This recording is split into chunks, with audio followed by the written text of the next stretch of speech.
Hello, everyone, and welcome to another episode with Ralph. Hope you're fine, dear lovely IELTS candidates. Well, today we're going to cover another IELTS writing task, too. And the question type is opinion. So, first of all, I want you to take a look at question very carefully. This is going to be a little tricky and challenging, right? So, first, we read the question together. There are many elderly people in the world. It is unfair that their families should be expected to look after them. This is the job of the state. Do you agree? Now let's read the question again. There are many elderly people. Elderly people is a key word here in the world. It is unfair. So we have to talk about fairness, right? It is unfair that their families should be expected to look after them. This is the job of the state. Do you agree? So, do you agree with what? Do you think that it is unfair for the families to look after the elderly people? And do you think it is the responsibility of the state to look after them? You have to talk about this. What is your opinion? What is your position toward this idea, toward this issue, right? Now, first of all, we should consider different positions that we can take in writing this essay. The first position is that we can say that families should always look after relatives, always look after relatives. The second position is that in some circumstances, but not in others, families should look after elderly relatives. This is the position that I'm going to take here in this essay. And the third position, it is unfair for families to have to look after elderly relatives. So these are three positions that you can take either of them in writing your task to essay as related to this question, right? Now, something is very important. To get a band 9 for task response in writing this essay, you would have to show that all your arguments relate to fairness, right? It is very important. So, any argument that you have, that should relate to fairness, all right? However, you can write about fairness to the families of elderly people, to the elderly people themselves, or to society in general, all right? Now, what I'm going to do here is that I'm going to say that most of the times it's the responsibility of the families to take care of the elderly people in the family, but the state should actually play a role in protecting, right, or to have the responsibility to take after elderly people. All right, so it is actually, let's say, I'm gonna take a middle ground, but the important part is for the families, for the relatives to take after the elderly people, right? Now, in our planning, let's take a look at the reasons why it is fair, right? Let's discuss about the reasons why it is fair that we look after elderly family members. Why it is fair. The first one is that they looked after us when we were young and vulnerable. This is the first reason. Another reason is that it is a rewarding experience rather than a chore which we have to do. The third reason is it is morally the right thing to do. It is morally the right thing to do. Another reason is that if the state looks after the elderly, their children will have to pay higher taxes and they would probably consider this to be unfair. And the fifth reason is that it is not fair that those without elderly relatives should pay taxes which are spent on care of the elderly. All right, these are five reasons that why I believe that it is fair that we look after elderly family members. Now, there are also some reasons that why it is unfair to expect adults to look after elderly relatives. Why it is unfair. We should talk about the reasons. Now, there are three reasons. The first one is that adults have many commitments, right, including jobs and their own families. So it is unfair to expect them to even work more, right? And the second reason is that adults may not have the skills to properly look after elderly relatives. And the third reason is that elderly relatives might not want to be looked after by their own relatives. These are three reasons why I believe that it is unfair to expect adults to look after elderly relatives. All right, now it's time to start writing our essay. First, we start with writing our introduction. And the first sentence in our introduction is going to be general statement. As I've said before, general statement is an optional part. You can include it in your essay. You can also not include it. If you have time, if you think that you have the ability to expand your argument and to relate it to a general statement, so that would be okay if you include a general statement in your essay. I've seen a lot of students, most of the times, they say that examiners will you will lose marks if you include general statement. No, that is definitely not true. Actually, that's the opposite point. If you include general statement, in this case, you will definitely improve your band score, right? So examiners definitely look for a general statement in your essay. So by writing a general statement, you prepare the examiner that you know what to write, right? So our general statement should be related to kind of the proportion of retired individuals in societies. All right. Figures published recently suggest that the proportion of retired individuals in society is on the rise. This is a very good general statement. You kind of relate to retired people or elderly people, all right? Now, this demographic pattern has ignited a debate on how those in their 70s, 80s, and 90s are looked after. This is a very good sentence here. The first point here is that I've not used elderly people. Instead of using elderly people, I've used 70s, 80s, and 90s, all right? This demographic pattern, so the word itself, this, is a very useful adjective here. It allows you to connect information in one sentence to information in the previous sentence, right? And it also lets you start a new sentence with old or repeated information. You follow this, right? And you follow this with new information. So doing this makes your writing better connected and more coherent. This demographic pattern has ignited. So demographic pattern is another useful phrase that refers to changes in a population, such as a growth in the percentage of younger or older people in a country, society, or place, right? Has ignited a debate. Ignited a debate. So the first point here is that I've used present perfect tense. It is true that the debate started or was ignited in the past. However, we are not interested exactly when it started, right? The time of its starting point is not important. We are interested in the fact that this debate will still continues up to now. So we use present perfect tense. And ignite is a strong collocation here. Ignite a debate. So when we say ignite, it means to start quickly and dramatically, right? Especially to start something connected to kind of strong feelings, right? So ignited a debate on how those in their 70s, 80s, and 90s are looked after.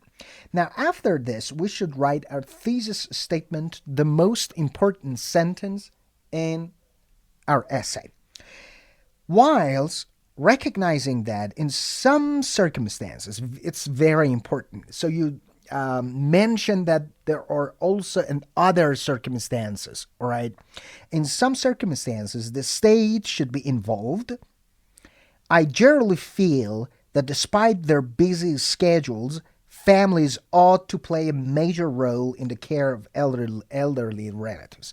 So by this thesis statement, I say that major role is played by the family members. All right, they should take care of elderly people. However, state should also be responsible, should also be included, all right, in some circumstances. So, my first body paragraph should be about families taking care of elderly people, and I should provide reasons. And my second body paragraph will be about the state, right? State's responsibility toward taking care of family members. Now, I start my second paragraph or first main body paragraph with a very clear topic sentence. There are several reasons why we should look after our grandparents and parents in their later years. This is a very good topic sentence. So by this topic sentence, I pinpoint the fact that there are several reasons, and I'm going to support my idea by providing those reasons. Now, because I'm going to write those reasons, I should write some phrases like firstly, right? Firstly, these are the people who fed, clothed, and protected us when we were vulnerable children. Now, I should expand it more, all right? They are entitled to expect similar treatment from us, and it is fair that we provide it. All right, that was our first reason. Now, let's include our second reason. In addition, it's a very good phrase here. In addition, developing strong family links is beneficial to everyone. I found taking care of my frail grandmother to be a rewarding and fulfilling experience rather than a burden or chore. So this is a real life experience. So real life example. When you provide your real life example, that would be, let's say, really interesting to the examiner. And it shows the examiner that how you can manage and how you can justify your point. So giving your personal example is a very good way of justifying the ideas and reasons that you have included in your essay, right? Now, the last reason, which I write finally. Finally, this approach is morally right. None of us would like to live in a society which abandons the elderly. We ourselves will be old soon. All right, that was our second paragraph, and we provided some reasons that why family members should be responsible to take care of elderly members of the family. Now let's start writing our third paragraph, which is our second body paragraph. And because I'm going to write, I'm going to say something in contrast with the previous paragraph, so I should write the word however. However, it has to be acknowledged that in some cases, that refers to in some circumstances, as I said in thesis statement in introduction part. In some cases, the state needs to intervene. Now, what are those reasons? It may be that as a result of family breakdown or a bereavement, there are no relatives willing or able to take care of older family members. So this is a very good point to be made, that if someone has no relatives, right, so the state should take part. The state should interfere, right? Now, I'm going to give another reason. Furthermore, some pensioners suffer from such extreme medical conditions that professional support is essential. So this is another circumstance by which I mean that the state should intervene, all right? It would be unreasonable to expect working age adults to provide this degree of commitment. That is our second point. Now, what is our third reason that the state should interfere here? It should also be noted that many retirees fiercely defend their independence and stubbornly refuse help. So, this point is a slight, let's say, weakness, all right? And this is one reason why I think that the score for task response would be 8, not 9. And why do I believe this? Because it is not directly related to the question, because it refers to older people who do not need or do not want help, right? So make sure that your arguments are strongly connected to the question. This is the thing that I've included here intentionally in order to show you that when you do not respond the task correctly, you will definitely lose mark, right? So here is an example that I've included here. It should also be noted that many retirees fiercely defend their independence and stubbornly refuse help. In these situations, relatives may be powerless to do anything, and it would be wrong of them to try. So by giving this reason, you will definitely get 8 in your task response. However, in other criterias like grammar, like lexical resource, like coherence and cohesion, you will definitely get 9, but here you will definitely get 8 because you're not responding to the task correctly, right? It is not strongly connected to the question.